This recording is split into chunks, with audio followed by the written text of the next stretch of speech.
Good afternoon and happy Friday. I hope you are preparing for a rested weekend and that you have worked so hard and you have earned it. Today, we are going to be talking about understanding credit. We have a guest today. Her name is Miss Miracle Wright. Hi, Miss Miracle. Hi, Selena. Miss Miracle is from Operation Hope. And again, we're just going to be talking today about credit. So, tell us your background. How did you get into this work? I'm fairly new to Operation Hope, but I have worked in the financial industry for over several years. I've worked in banks, I've worked in credit unions, and then I've also worked for the Oakland Housing Authority, and they have a programs department where they have a home ownership program. So there was kind of my introduction to credit and what to look for as far as building credit for home ownership. So that's really what got me started and interested in credit. So yeah. That's awesome. So, let's just dive in. Let's talk about this thing called credit. So, you look at your FICO score and you see that number and it starts with a 4 or 5 and you want to slit your wrists. Um, tell me what would you said? Oh no! Tell me tell. Let's talk about the FICO score. What does that mean, and how do you increase that score so that you can access capital? How does having a good FICO score help you in the long run? So your FICO score comes from the credit bureau. So everyone knows Experian, Equifax, and TransUnion. Those are the three main credit bureaus that you're looking at. So your FICO score, there's different types of FICO scores because there's different type of calculations. But overall, it determines your credit worthiness. And are you a good borrower? Do you pay things back on time? Are you using a certain limit for your credit, like your revolving credit, which are your credit cards or things that you can pay off and use again? Um, Typically, you should stay under that 30% range for your credit cards, but a lot of people don't do that. They use the max and don't know that that is actually a factor that impacts you greatly in a negative way when it comes to your credit report. So people may say, well, I used it and I'm paying it back, but yeah, you used too much of it. They want to see that you can only use a certain limit. I don't need to go above this limit. I can set a lower limit. But that bigger limit is there for if there's like an emergency or something like that. A lot of people think that only making their payments on time is the only thing that affects them, but your credit history. So what is your oldest line of credit? Is that still open? Is that still available to you? Because that really does matter. um, it's actually about, I want to say, about 15% of what makes up your credit. 35% goes to your payment history. 30% goes to the limit of what you're using, and then you have the 10% for inquiries, and then you have the 10% for the diversity of your accounts. So do you have revolving credit cards or lines of credit? Do you have fixed it's not called fixed. Well, you can call it fixed, but then you have the revolving credit, and then you have the installment loans. So those are like your mortgages, your auto loans, your personal loans. Those are things that you get an amount for, and you just pay it back. There's no more, no less. The interest is already set, and it's that's what it is, and that's what you have to pay back. So do you have a good diversity for your credit? Credit is something it's not hard to maintain if you're disciplined, but more often than not, we're not disciplined because we weren't taught. I was not taught credit by my mother. My mother was not taught credit by her mother. So it kind of created this circle of, I'm just gonna do whatever I do, and hopefully everything will be fine, until you get to a certain age and you're like, well, okay, I can't do it like that. I have to really work on this. I'm not sure if I answered your question. I know I can go off on a tangent a little bit, but No, you did good. You did good. So, tell me, I mean, we talked about this a little bit. Why is credit so intimidating to people?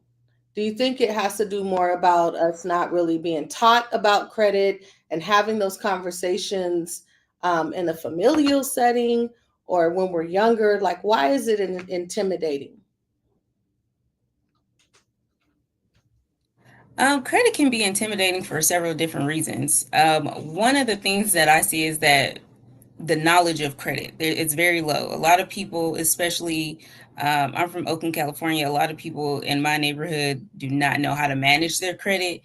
Um, and we're on the lower income, so to speak. So we don't make that much. So it's like, okay, I'm gonna get myself into all this debt, but how do I get myself out of it? Then it becomes a panic. Then you become overwhelmed. You become stressed out. And so I feel like stress dealing with paying back what you borrowed is one of the things that becomes intimidating. I don't want to be stressed. I don't want to have to owe anybody money. I don't want to have to be late on my payments because I don't know what'll happen if I'll lose my job. I don't know how to manage my credit.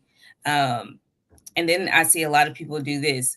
They're so focused on their credit. Like they're so focused on it going up that it's just like they don't even think about the little things that can happen that can take it down. So they be like, oh my gosh, my credit score went down. And I'm just like, oh, well, calm down. It's okay. It'll go back up because it's a fluctuating thing. People don't know when you pay off your car and you close that account, your credit score drops because it's closed. It's no longer on your credit report because you don't have it anymore. People have an uproar about things like that because they don't understand, it's going to fluctuate, but it doesn't have to be intimidating. You just have to know what to do, how to do it, and be disciplined at it. I love that. And I think too, just knowing that, hey, it is going to fluctuate. Because I started working really seriously on my credit a couple of years ago. And I would watch it every day. I would check it and check it. And something, one little thing, and I'd be like, oh my God, it's dropped. I wonder what happened. I don't know what I did wrong. And it's not necessarily that you did anything wrong. It's just sometimes it's the dates when they report. They're not reporting all on the same day every month. So it's really kind of common sense things that, you Exactly. know, if you Exactly. really think about it, and again, we have to kind of shift our thinking and kind of change how we're thinking about certain things if we want to get ahead and be successful. So I want to talk about credit as it relates to businesses, small businesses, and we get small businesses and they said, hey, I applied for $1 million loan and they make 100,000 a year. Their business is grossing 100,000 a year. Um, that in itself is an issue. But what I want to talk about is people don't understand that they think if they get business credit, that their personal credit isn't going to matter. Can you speak to that a little bit? Yeah, definitely. So I've seen people try to start their business and their personal credit is jacked up. And when I say jacked up, I mean you can't do nothing with it. It's been beat down with a stick.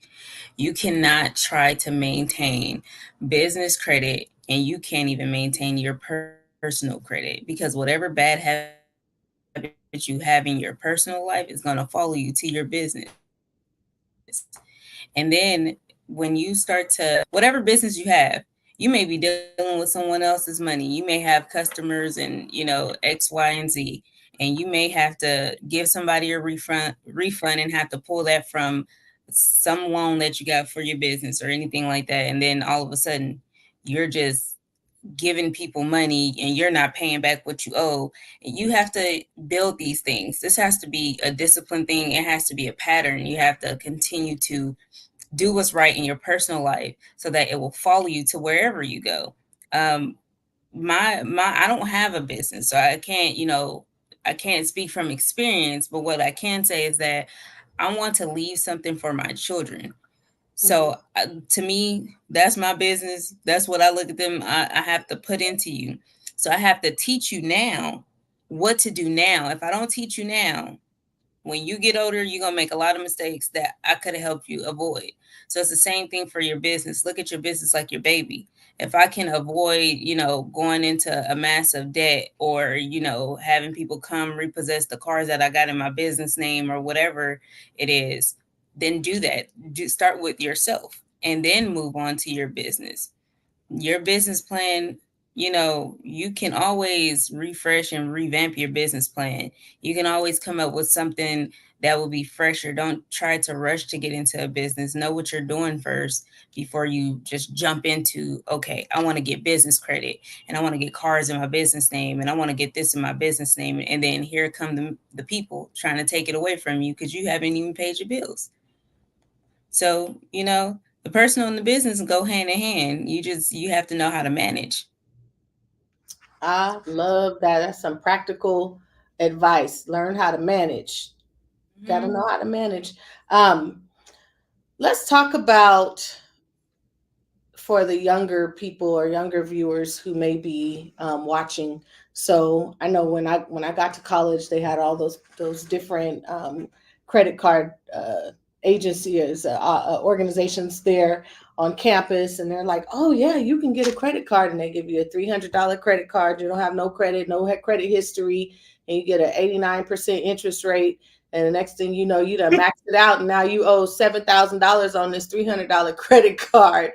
Uh, Oh, Lord. how do you educate people about that? So I know like the interest rate is something that you should be looking at, but also like annual fees, or the annual fee Hmm. is something I know I look at regularly. Yeah. What other things should people be looking for to make sure that they don't get pigeonholed um, from not understanding the terms of that credit card?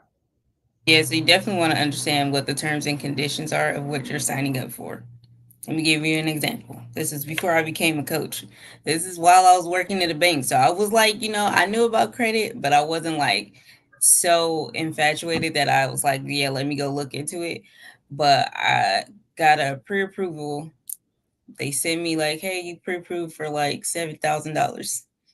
My eyeballs went like this. I was like 7,000, like that was that was the biggest number I had seen for me to be approved. And it was a Costco card, and I love Costco. So I went ahead and I applied for it and everything. Interest rate was probably like 20, 29.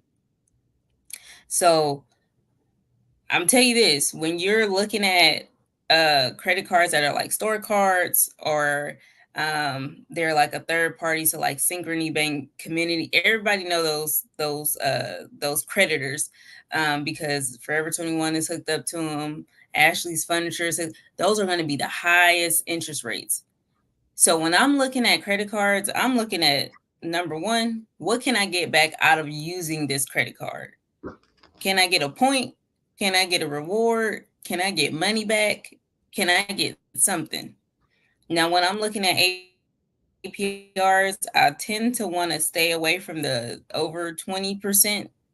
Those are harder to find, but they are possible. Credit unions typically have a lower percentage for those credit cards. They'll range from like 15 and up. So it's not a huge difference, but I'm trying to stay away from as much interest as possible because I don't want to pay anybody more than what I'm borrowing. So that's another thing. When you're getting credit cards and you're looking at these APRs, you need to start calculating that. What's going to be the late fee? Is it going to be $20, $40, $60? Does it come with an annual fee? Um, and then can I pay this back in a timely manner to where the interest rate is not tearing me apart? There are some credit cards that'll be like, oh, we'll give you 6 months, no interest. So people take that and they take it as an opportunity to say, yeah, I can pay this off in 6 months. Mm-hmm. So if you know you can borrow a little bit, or you can borrow whatever you're going to spend it on, I can't tell you what to spend. But if you're going to borrow it and say, I can pay it back in 6 months without interest, I would say that that's great. I don't do cards with annual fees. I don't. I might do one in my lifetime, but I have not yet done a card that requires me to pay an annual fee. Yeah, yeah, no, I don't know what I'm giving them money for. You said Like, that's why so do I want to give you an serious. extra $60? No, I'm just saying, why do I want to give you an extra $60 for what? You're like, make it make sense. Make it make sense. So I'm gonna segue over to Business Boost. So, this is like my baby. Business Boost is my baby. I'm so excited about this program. What our viewers don't know is that I was able to confirm you as a business coach, which I'm extremely excited about because I just think you bring a wealth of knowledge and expertise to this area. What can someone who's looking to be coached on their credit expect from working with you? Are Yeah, you so I mean? do. Are you gonna hold them accountable? Oh, Are you gonna be like, "Oh, listen, now you know better than this. Now you know this don't make no sense." What can they expect working with you? listen, I like to hold people accountable. I like to be held accountable. So my job, I do one-on-one coaching sessions, and I like to start off with um, reviewing credit reports. So here at Operation Hope, we do a soft credit pull where we don't use your social. We use your name and we use the address that you have provided, but we do have to verify social. We go through whatever it is that's on your credit report, and we say, okay, this is what we need to work on. Do you need a negotiation letter? Do you need to do you just need to pay it off? Do like what is it that we need to do? What is it that is within our control? Um, and then we start to build a plan. I like for my clients to have budgets because a lot of people don't have budgets. If you can't see your money, you don't know where it's going. You get your paycheck, you pay your bills, and then all of a sudden the surplus that you had, I don't care if it's $2, is gone. Where did it go? A lot of people will say they don't know. I could tell you where my surplus was going. It was going to food because my kids like to go out and eat. So, I need to know where you need to know really where your money is going. And then I go ahead and I break down their revolving a separate spreadsheet to where they can see. And this is something that I do that the clients can do, but I like to do it to give them a visual. I don't really want them to like feel like they're overwhelmed with so much information in the beginning. So I'll break down to them, this is how many lines of credit that you have that are revolving that you use and pay back. This is what your limit is for you to borrow. This is what you should be borrowing. And this is the percentage that you're using right now. A lot of times people will be in the red. They'll be in the 80%, the 75%. And I understand emergencies happen. But if I give them an idea of where they should be, they're like, oh, okay, let me pay it down. And then I can start using just that amount or below that amount. Now, coaching with me, I'm not mean. I'm very sweet. I'm very nice. But I will be contacting you if I see like you haven't submitted your budget sheet. If we haven't met in a couple weeks or 3, 4 weeks, I'll call, hey, what's going on? Not because I'm like, you need to be doing this, because you have to be accountable for yourself. It's only so much hand holding that I can do. But if I'm dealing with adults and I'm under the impression that I'm dealing with an adult, I want you to come on, let's team up. Let's do this together. This is not just, I'm not a credit repair. I'm a credit coach. I can coach you through this, but I'm not going to do it for you because you need to have the tools so you can know how to do it for yourself. Once you and I have ended our relationship, you can go ahead and you can do it on your own. You can say, oh, yeah, I remember when Miracle said X, Y, and Z. So now you know how to do it for yourself because you never know. You may get back into debt. Everybody gets back into debt at some point. All of us is not walking around here balling. Yeah. I'm walking around here in debt. I owe people too. And so sometimes I have to have a pep talk with myself and hold myself accountable. You can't go out there and buy 2 pair of shoes, Miracle. I took one back. I did take 1 pair of shoes back I don't take because nothing. I I, okay, I don't. listen. I don't. You stressing me out. I don't take Listen. nothing back.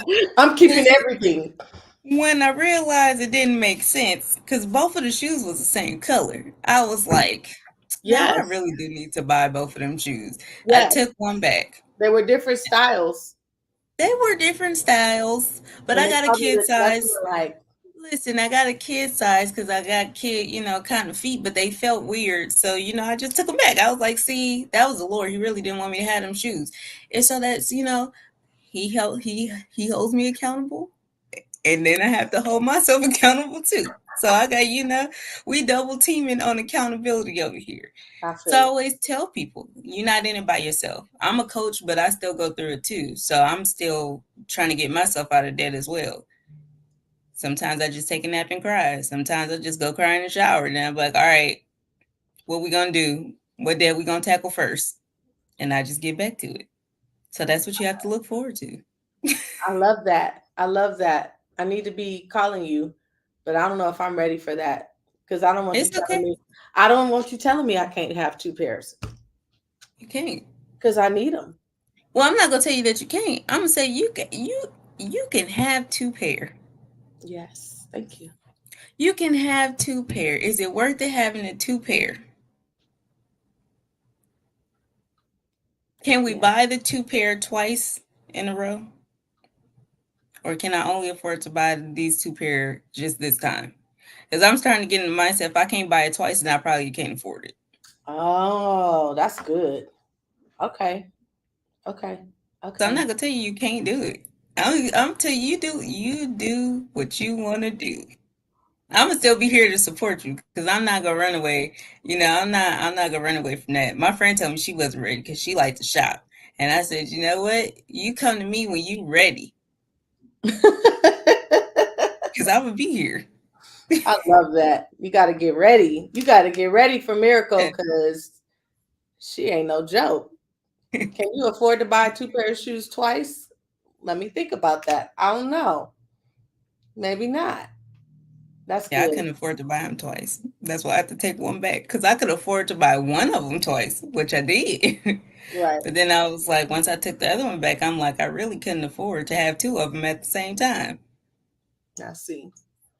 I see. I love that. So, you know, if you're ready to make some changes and to do something different, Miracle is definitely going to be the one that's ready to help you and to step in and make sure that, Yes. you have all the tools that you need to tell your mind that you don't need what you're trying to get right now.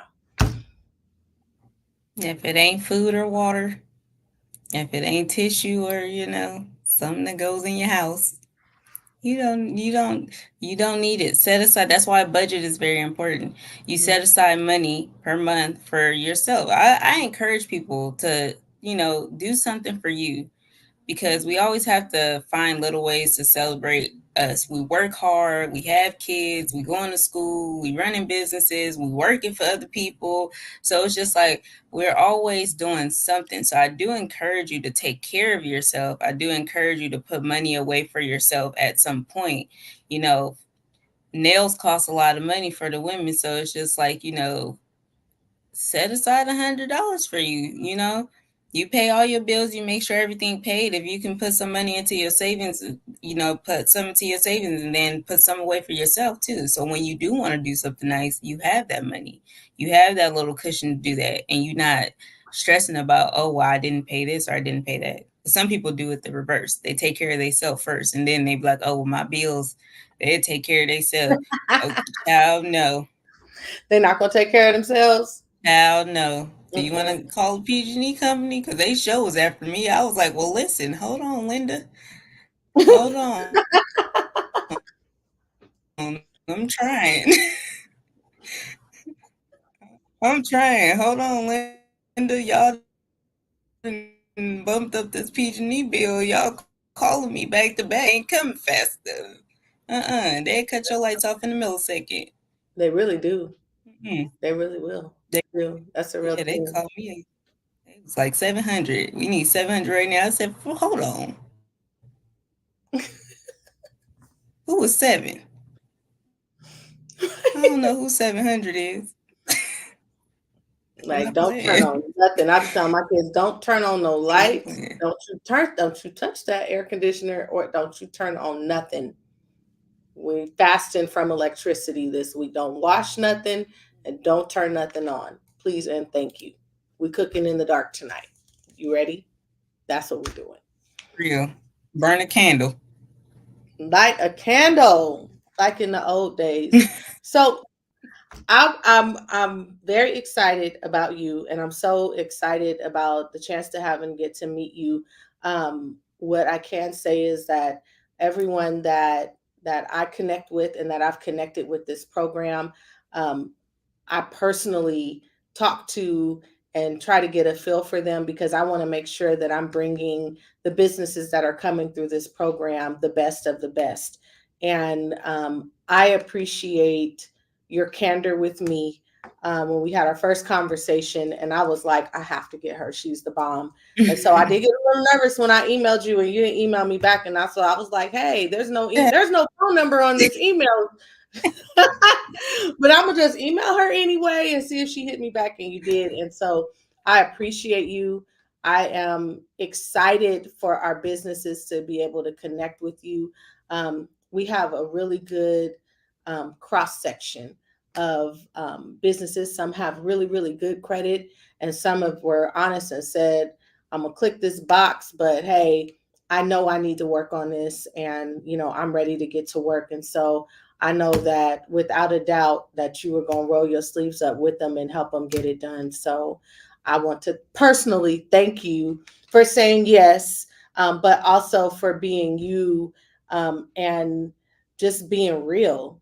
I mean, people be saying life is life, and when you said life, yeah, life is life. Life was life, and I was like, she gets it because a lot of people don't. They're doing a job and they've just been trained to do a job, but they really don't understand where people are.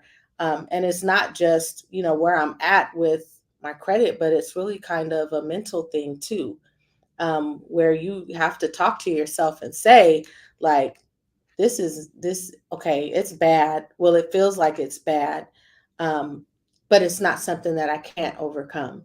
And so I think that you are a godsend, and I cannot wait for our businesses to get started with you. I really sincerely feel that way. So we have 3 minutes, two and a half. We don't have to take them all, but I want to give you a chance to close out if you have any last things that you want to say. I've been flashing the website and your email address on the screen, but if there's anything you want to say, go ahead. I'm going to put them up anyway, but while you're talking, go ahead. Well, first of all, thank you for this opportunity. It's been a pleasure to meet you as well. And I was nervous. I was like, okay, this is a business, small business. I was like, how do I fit in here? But you made me feel very welcome. Our first conversation was great. Apologize for not having a phone number because I'm listen. I'm trying to get it together with Operation Hope has been wonderful, but they don't think that we need cell phones. Because I So will be calling you like, girl, I got these two pair of shoes. Look, hold on. I'm about to send you a screenshot. listen, about to give you my real phone number so that way you can have it, so I could be like, Aren't these what we cute? doing? What we doing? It's been very eye opening and just a pleasant experience thus far, and I can't wait for the business boost program. That sounded very exciting when you let me know about that, so I'm very excited to be a part of it as well. And I hope I can just bring as much knowledge to your organization as I can to help people really build and focus on their credit and have the tools and things like that, things that a lot of us don't know or a lot of us feel like we can't navigate through alone. I'm always here for support. Like I say, even when you're probably not doing the best, I'll still be checking on you like, hey, how is things doing? Oh, life is life. And that's okay. We just gonna keep pushing through life. Life don't stop nothing. Okay. We gotta keep moving. We gotta move with it. So yeah, thank you so much for this. Thank you for this opportunity. I really do appreciate it. All right. Thank you. So, guys, we're bringing the best to the best. Make sure that you take advantage of this coaching that's being offered if your credit is less than desirable. With that, happy Friday. Have a wonderful, beautiful weekend, and we will see you next week.